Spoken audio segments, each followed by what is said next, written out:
Hello everybody, Pinstripe here. What is going on with you? I've been pretty busy over these last few days. I actually ended up going over the Hogs of War credits, as you do, looking for particular team members, specifically that of artists. What the fuck are you looking at? Long story short, I wanted to contact the artists that were working on the project at the time to see if they have any additional work that can help showcase the game's development, as I have done in many videos before.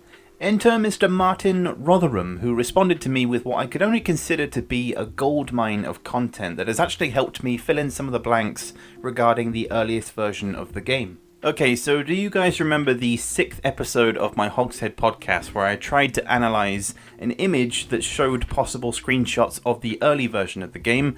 Well, it turns out that the screenshots on there were primarily artwork pieces where Martyn ended up drawing in the pigs in some of those shots.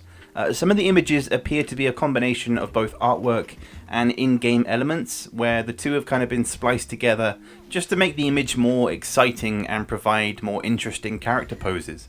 Initially, when I first saw these images during the podcast, I thought that the team had actually posed the character models and particle effects in order to produce an interesting image, but as it turns out, it is actually artwork. These images also showcase some unseen game elements as well, including bunkers, a possible early version of the F-Rain airstrike, an early concept for the grenade launcher, whatever this building is, and an early version of the suicide. Get the water, nigga!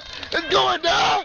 Ah, this motherfucking bootleg fireworks shit! It's pretty clever when you think about it, considering how basic the early version of the game was and how limited it was in terms of providing the team with interesting elements that they could use and draw on to give a sense that something is happening. And what I mean by that is that because there was no gameplay, it was difficult to really pose the characters in a way that made it look like gameplay was actually going on and functioning. Because if you're going to be publishing these screenshots in a magazine, you want them to look interesting, you want them to entice the player and make it seem as if something is happening. But obviously, as we know from the earliest version of the game, things weren't happening, things were not functioning, and everything was kind of broken. Alongside these shots, Martyn also sent over some textures that I believe were used in the final version of Hogs of War, and this very early animation sequence that shows what appears to be a celebration jump. You know, the overall sense I get when I contact members of the original Hogs of War team, regardless of their role at the time,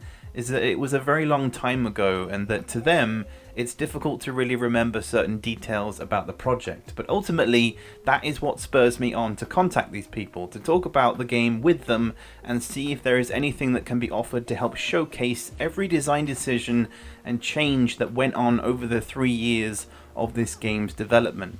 The main problem we have as a community right now is that we don't have a company like Valve or like Bethesda or like Sony that can just give us information when we need it. We have to be the ones to find these people that were a part of these projects and ask the right questions, because gremlins and infograms, they don't exist anymore, so it's really all up to us.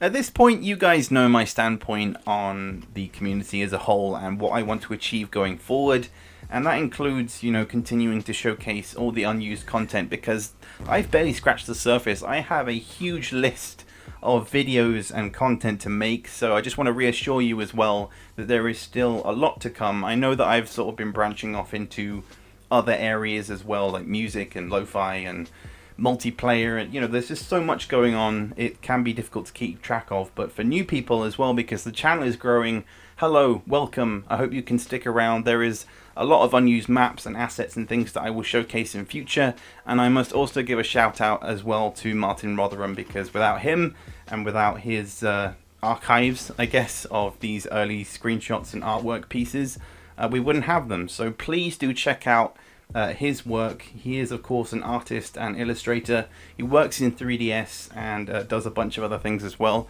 All the links to his social media will be in the description, so do check those out. And in the meantime, guys, that is going to wrap it up for this video. So I hope you can check out my other videos, check out Martyn's work as well, and I will catch you guys later for the next one.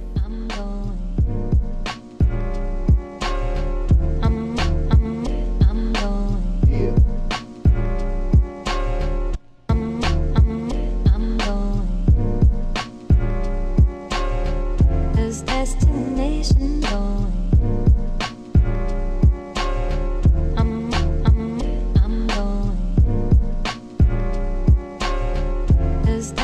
destination, Lord.